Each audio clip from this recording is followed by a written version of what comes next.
రోగములు తీస్తాడట, బాధలన్నీ తొలగిస్తాడు, భారమంతా తన వీపై మోసాడటన్నా. రోగములు తీస్తాడట, బాధలన్నీ తొలగిస్తాడు, భారమంతా తన వీపై మోసాడటన్నా. తన పొందిన దెబ్బల చేత విడుదలటన్నా, తన పొందిన దెబ్బల చేత విడుదలటన్నా. మన కష్టం తీరిపోయి రోజు వచ్చేదటన్నా, మన కష్టం తీరిపోయి రోజు వచ్చేదటన్నా, మన కష్టం తీరిపోయి రోజు వచ్చేదటన్నా. మన కష్టం తీరిపోయే రోజు వచ్చేదటన్నా, మన కష్టం తీరిపోయే రోజు వచ్చేదటన్నా. వచ్చాడన్నా వచ్చాడు, మన బాధలు వెలిగిన వాడు వచ్చాడు, మన బాధలు తీసివేసే యేసయ్యా వచ్చాడు. వచ్చాడన్నా వచ్చాడు, మన బాధలు ఎరిగిన వాడు వచ్చాడు, మన బాధలు తీసివేసే యేసయ్యా వచ్చాడు.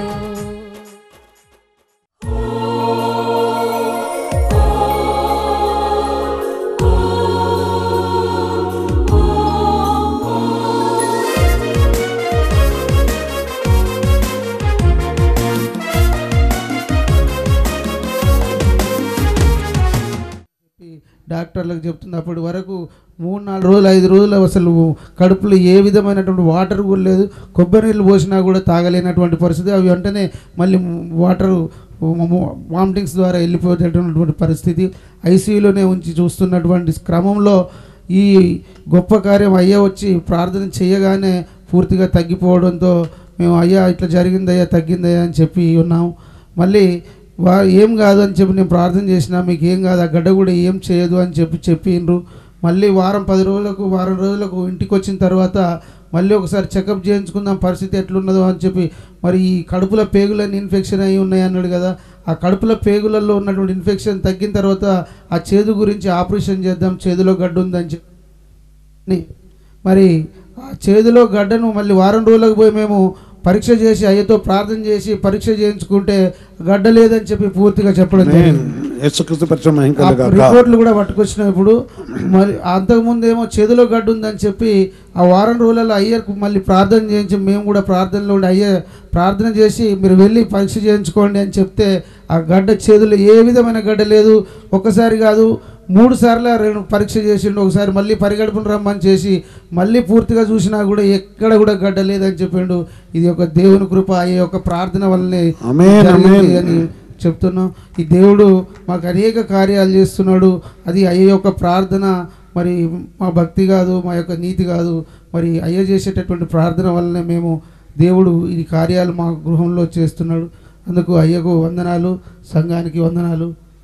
ఆమేన్. ఇప్పుడు వారు స్టడీ లేని వాళ్ళు గారు,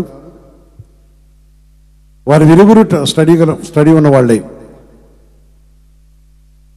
దేవుని యొక్క పరిశుద్ధమైన నామను బట్టి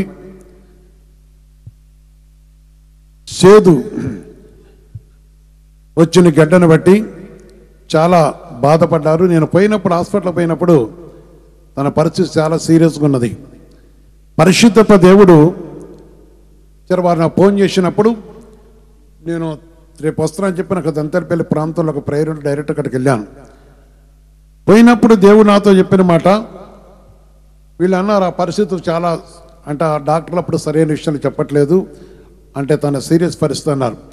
పరిశుద్ధాత్మ దేవుడు చెప్పింది ఏంటంటే తనకి ఏమీ కాదని చెప్పాడు. అంతేనా తప్పు ఇంకేదన్నా ఉందా? ఏది కాదని చెప్పారు. యేసుక్రీస్తు నామను బట్టి ప్రార్థించాం, పరిశుద్ధాత్మ దేవుడు తను స్వస్థపరిచాడు. అదే విషయంలో గడ్డ విషయంలో కూడా మీరు పరీక్ష చేసుకోండి. దేవుడు మనతో ఉన్నాడు, మీతో ఉన్నాడు. అప్పుడు దేవుడు తన కార్యం దేవుడు ఎవరు చేశారు ఈ కార్యం? మంచిదండి జాషువా గారు, యేసుక్రీస్తు ఫస్ట్ వందనాలు, చాలా వందనాలు. దేవుడు నేను బతుకుతున్నా అని అడిగింది. బ్రతుకుతున్నా అంటే బ్రతకాలి, సాక్ష్యం ఇస్తూ ఉన్నాం. ఇప్పుడు సాక్షి ఇచ్చినా లేవా? దేవుడు బ్రతికిచ్చాడా లేదా? దేవుడు బ్రతికిచ్చేవాడు, ఇంకా వాడుకునేవాడు. యేసుక్రీస్తునకు మహిమ కలుగాక.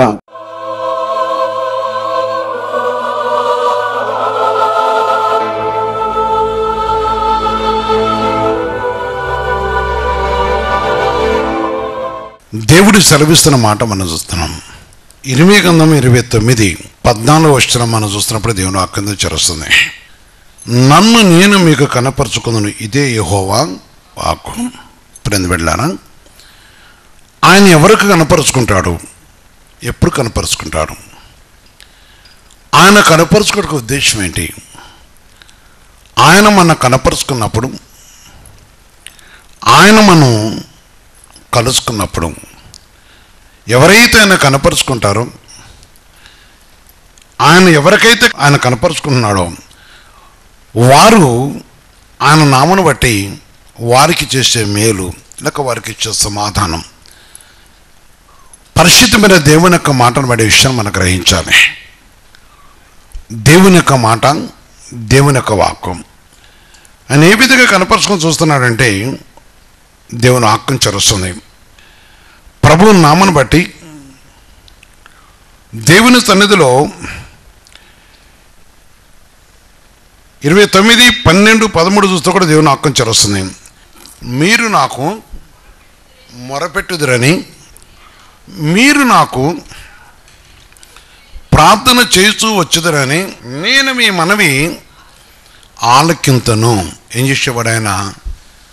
ఆలకించి ఏం చేసేవాడైనా? మీరు నన్ను వెతికిన వెడల పూర్ణ మనసుతో నన్ను కూర్చి విచారణ చేయని వెడల మీరు నన్ను కనుగొందరు. అమేన్, అమేన్, అమేన్. వెతికితే క్రీస్తు పూర్వము 500 సంవత్సరాల దగ్గరగా మరి వారు బబులోను దేశంలో ఉన్నప్పుడు ఈ విషయం చెప్పబడుతున్న విషయం. 70 సంవత్సరాల వాళ్ళ బానిసలుగా ఉన్నప్పుడు దేవుడు వారితో చెప్తున్నాడు, ప్రవక్త ద్వారా వారితో ముచ్చటిస్తున్నాడు. కనుక ఈ సమయం కూడా దేవుని యొక్క పరిశుద్ధ నామను బట్టి దేవుడు తన ప్రజలను ఎవరే స్థితిలో ఉన్నా, ఎవరే పరిస్థితిలో ఉన్నా, ఒకవేళ ప్రభు తట్టు హృదయం తెరిచి పరిశుద్ధాత్మ దేవుని మాట వైపు వారు తిరిగి జీవగల దేవుని ఎవరైతే వెతుకుతున్నారో దేవుడు వారిని కనుగొట్టుకొను,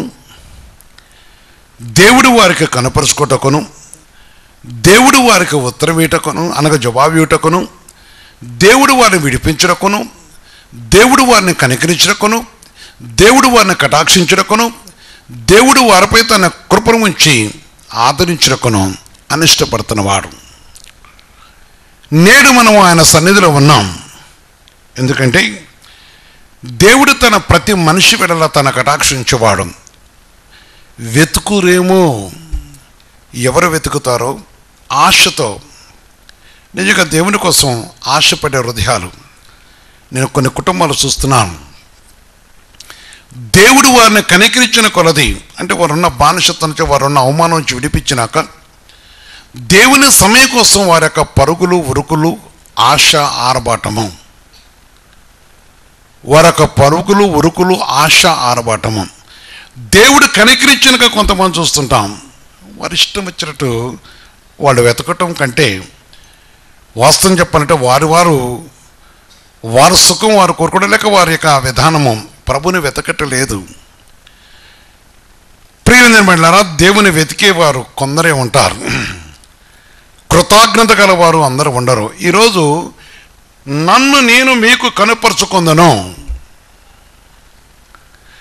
నన్ను నేను మీకు కనపరుచుకుందను, ఎవరికి కనపరుచుకుంటాడనే విషయం చెప్తున్నాడు. వారు ఆ సమయంలో ఏమై ఉన్నారు? ఈరోజు మన పరిస్థితులు కూడా చూస్తున్నప్పుడు కూడా విషయాన్ని గ్రహించాలి. ఈ భయంకరమైన ఈ లోకం, ఈ భయంకరమైన దినములు అనేకులు దేవుని నామను బట్టి పరిశుద్ధాత్మని అవమానపరుస్తున్న దినముల్లో అనేకులు పరిశుద్ధాత్మ దేవుని అడ్డం పెట్టుకొని, క్రీస్తుని అడ్డం పెట్టుకొని వారి శ్రేయస్సు కోసం పరుగులు తీస్తున్న ఈ దినముల్లో ప్రతి కుటుంబం కూడా పరిశుద్ధాత్మ దేవుని వెతకటం అనేది చాలా అవసరం. మనమున్న బంధకములు కానీ, మనమున్న విరుకులు కానీ, మనమున్న ఇబ్బందులు కానీ, మన చుట్టూ ఉన్న ప్రతి విధమైన ముళ్ళ కంచె అనేది దేవుడు కాల్చివేయాలంటే తప్పకుండా ఆయన వెతకాలి. ఎందుకంటే ఆయన వెతికిన వారిని విడిచిపెట్టేవాడు కాదు. వెతకని వారు ఉన్నారు. ఎందుకంటే ఈ లోకములో అనేకులు ప్రేమ చల్లారిన వారు ఉన్నారు. క్రీస్తు దగ్గరకు వచ్చాక, క్రీస్తు మహిమను చూసినాక, క్రీస్తు శక్తిని చూసినాక, క్రీస్తు మేలును చూసినాక, క్రీస్తు యొక్క శక్తిని చూసినాక, క్రీస్తుతో చేసిన మేలును మరిచి విగ్రహములు పెట్టుకున్న వారు ఉన్నారు. ఏంటి విగ్రహాలు అంటే వారి కోరికలు. వారికి దేవుడి కంటే కూడా వారి కొన్ని కోరికలు, కొన్ని విషయాలు కొన్ని నిలిచున్నాయి కనుక వారిని బట్టి దేవుని ఆత్మ దుఃఖపడుతుంటుంది. ఈ వాక్యం విన్న వారులారా, దేవుడిని నేను ఎందుకు విమోచించాడు, దేవుడిని ఎందుకు ఇటువిచ్చాడు? ఇక్కడ చూస్తున్నప్పుడు క్రీస్తు పూర్వం బబులోనులో హెచ్చరి చేస్తూ అడుగుతున్నాడు, ఎందుకు మీరు నన్ను ఎతికితో దొరుకుతానని. ఎందుకనంటే వారు ఎతికే స్థితిలో లేరు. దేవుడు ఎక్కడ విడిచిపెట్టాడు అనుకుంటున్నారు. దేవుడు విడిచిపెట్టాడని ఆలోచన కలిగినప్పుడు ఆయన మాట్లాడుతున్న విషయం జాలి కలిగి మాట్లాడినాడు, ప్రేమతో మాట్లాడుతున్నవాడు. ఆలోచించండి, పరిశుద్ధ దేవునితో కలిసి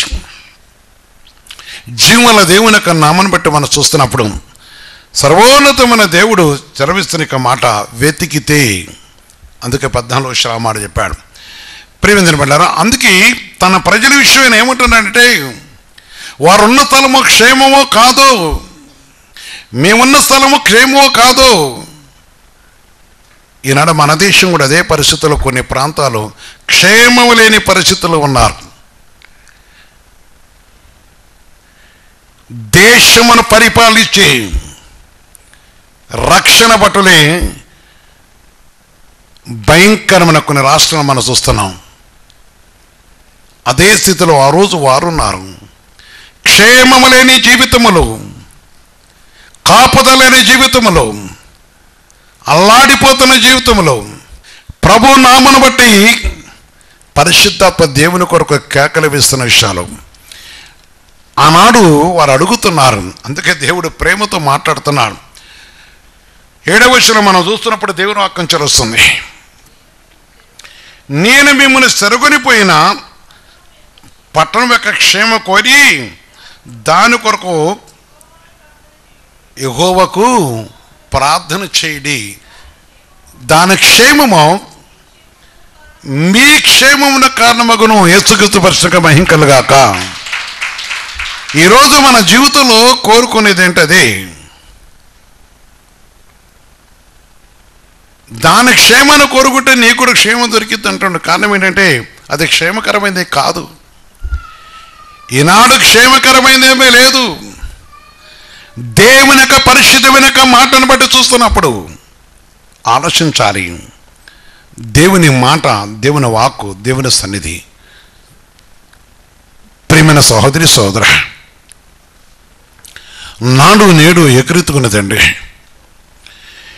ఆయన పరిశుద్ధ నామను బట్టి మన విషయాన్ని గ్రహించినప్పుడు ఆయన దొరుకుతున్న సమయం, జీవంగల దేవుడు దొరుకుతున్న సమయాన్ని మనం వెతుక్కోవాలి.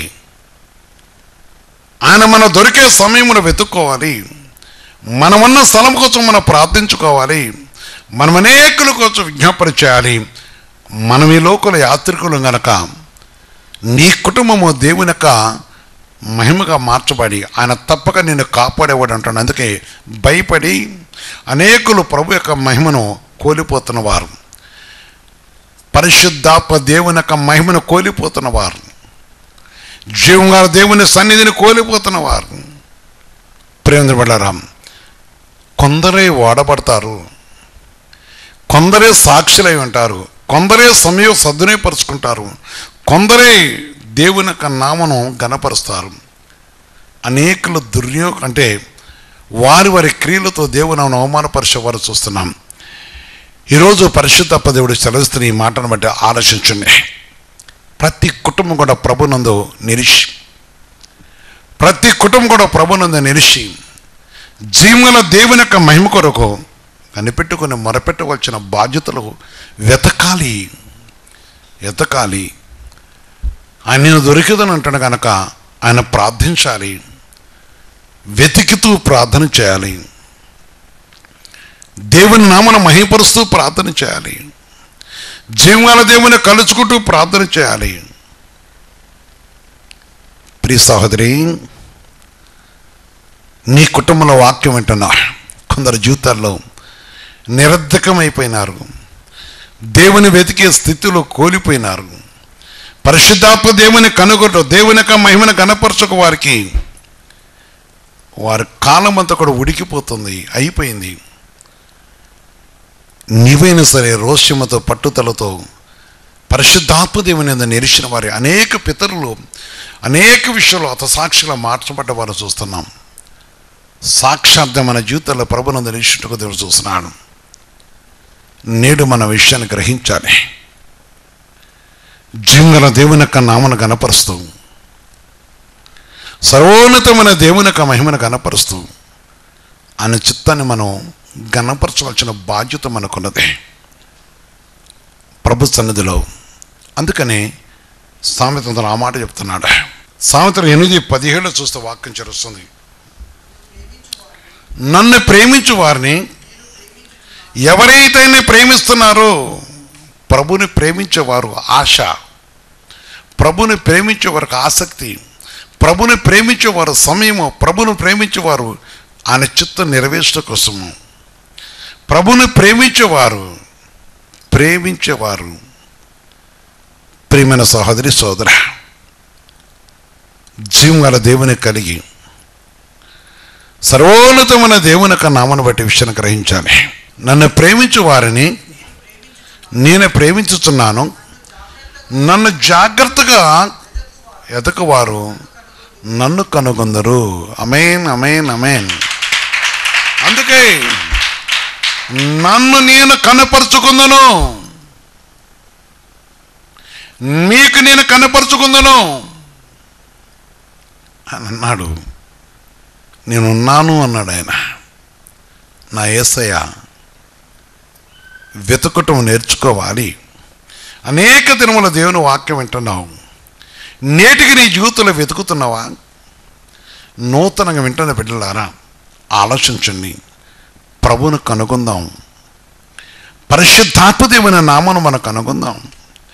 ఈ జీవగల దేవుని యొక్క మాటను మనం కనుగొనాలి. ఆయన పరిశుద్ధుడు, ఆయన సర్వోన్నతమైన దేవుడు. ఆయనని ప్రేమించిన వాడు, ఆయన పరిశుద్ధుడు. ఆలోచించు. తన చిత్తాన్ని మనం ఎరిగి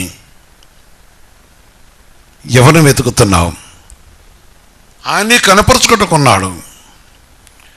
ఆయన్ని కనపరుచుకున్నప్పుడు నీవేదడిగితే నేను ఇచ్చేవాడు. అందుకని అడిగిన ప్రతి వారికి ఇచ్చేవాడు అన్నాడు ఆయన. ఈ సమయము యెషయా 55:6 కూడా చెప్తాడు ఒక మాట. యెహోవా మీకు దొరుకు కాలమున ఆయన వెతుకుడి, ఆయన సమీపంలో ఉండగా ఆయనను వేడుకొనుడి. ఆమేన్.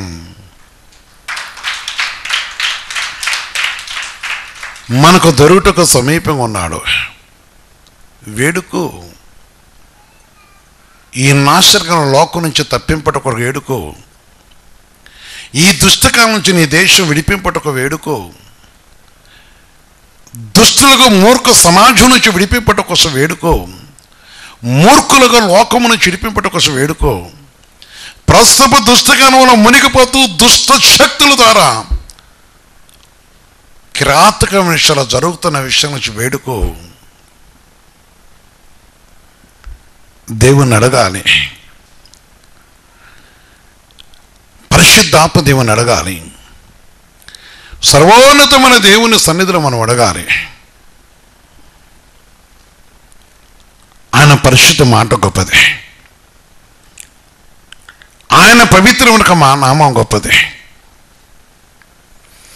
తన సన్నిధిలో మన విషయాన్ని మనం వేడుకోవచ్చిన బాధ్యత మనకున్నది. నాడు నేడు ఎక్కరెత్తుకున్న దేవుడు. సర్వోన్నతమైన దేవునితో మనం కలిసి తన సన్నిధిని మనం ఎప్పుడైతే వేడుకుంటామో విడిపించేవాడు, విమోచించేవాడు. అందుకని దేవుని ప్రేమించేవారు లేక ఆయన వెతికేవారు. కొందరు ప్రేమిస్తారు, కొంతకాలం ప్రేమిస్తారు. కొందరు వెతురు కొంతవరకు వెతుకుతారు. వారు అవసరం కోసం వెతుకుతారు. దేశంలో అనేకులు నాశనకరమైన పరిస్థితులు ఉన్నారు, దాన్ని వెతకరు. దేవుని వేడుకోట కోసం. అందుకే కొందరు రోషముతో వెతుకుతూ ఉపవాసాలు ఉంటున్నారు. ప్రభు సన్నిధిలో మొరపెడుతూ ఉన్నారు. అంగలార్చిన వారు ఉన్నారు. నీ కుటుంబం నుంచి నువ్వు దేవుని విషయంలో నీ దేశం కోసం నువ్వేం చేయగలుగుతున్నావు? నీ కుటుంబం రక్షించుకోవడానికి ఏం చేయగలుగుతున్నావు? నీ పొరుగువారి రక్షణ కోసం నీ కుటుంబంలో ఏం చేయగలుగుతున్నావు? ప్రతి కుటుంబంలో ఒక సైనికులుగా పరిశుద్ధాత్మ దేవుని వేడుకునేవారు ఉన్నప్పుడు దేవుడైన ప్రభువుని తప్పక నీ కొరకు ఆ పట్టణమును కాపాడుతానన్నట్లుగా మన కొరకు మన దేశాన్ని కూడా కాపాడటం కోసం దేవుడు మన మధ్య ఉన్నాడు. ఆయన మనతో ఉన్నవాడు. ఆయన మనతో ఉండే దేవుడిని సెలవిస్తున్నవాడు. యేసుక్రీస్తునికి మహిమ కలుగాక. కీర్తన గ్రంథం 5వ అధ్యాయంలో 11వ వచనం చెప్తుంది, ఈ స్వరం వినే వాళ్ళారా, ఈ వాక్యం వింటున్న వాళ్ళారా, ఈ వాక్యమును వింటున్న వాళ్ళారా, ఒక్కసారి జ్ఞాపం చేసుకొని నీవు దేవుని సన్నిధిలో నీ కుటుంబంలో పరిశుద్ధాత్మ దేవుని బట్టి నీ కుటుంబంలో పరిశుద్ధాత్మ దేవుని వెతికేవారు కావాలి. నిన్ను ఆశ్రయించే వారందరూ, ఎవరైతే తను ఆశ్రయిస్తారో వారు సంతోషిస్తారో, నీవే వారిని కాపాడుదు గనక వారు నిత్యము ఆనందాన్ని చేదురు. ఆశ్రయించేవారు కనుక దీన్ని పెట్టారా, ఆశ్రయించేవాడు. దేవుని వాక్యలో మనం చూస్తున్నప్పుడు దేవుని వెతుకుటకును, దేవుని కనుకొటకును, దేవుని మహిపరచుకును. కీర్తన 7వ అధ్యాయంలో 10వ వచనం మాట చెప్తాడు, దుష్టుల చెడుతనము మానుపము, నీతి గల వారిని స్థిరపరచము, యథార్థ హృదయం రక్షించు దేవుడే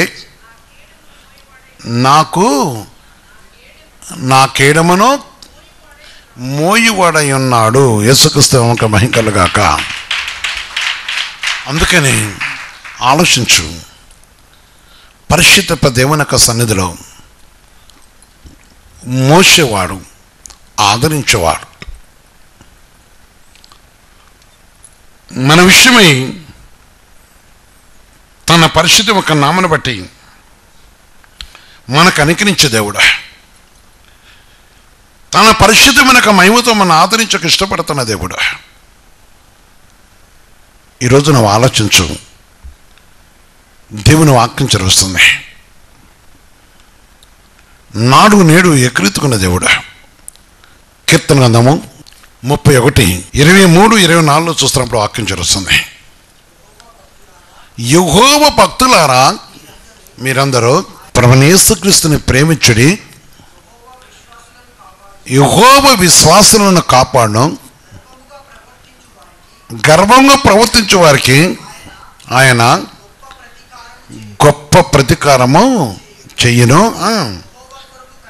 యెహోవా కొరకు కనిపెట్టు వారలారా. ఎవరి కొరకే? యెహోవా కొరకు కనిపెట్టు వారలారా. ఆలోచించండి, ఎవరి కోసం కనిపెట్టుకుంటున్నావు?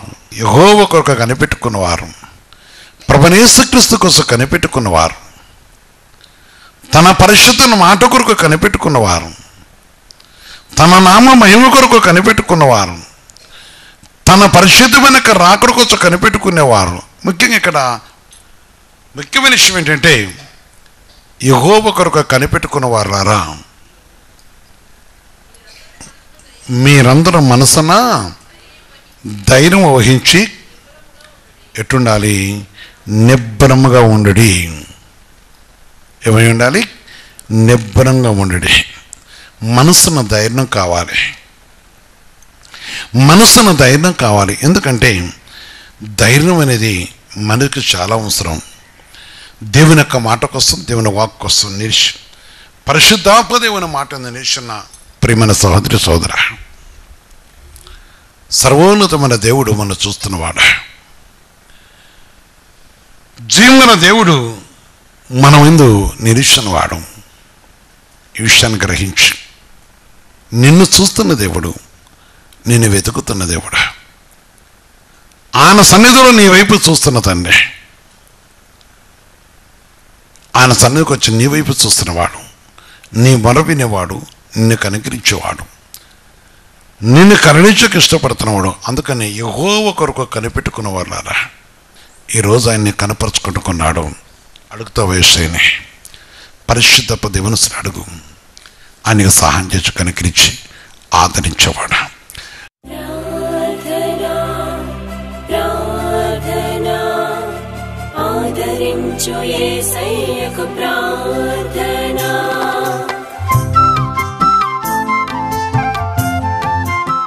పరిశుద్ధ తండ్రి, కృపగల యేసయ్య, మీ పవిత్ర పాదాల కొందరాలు.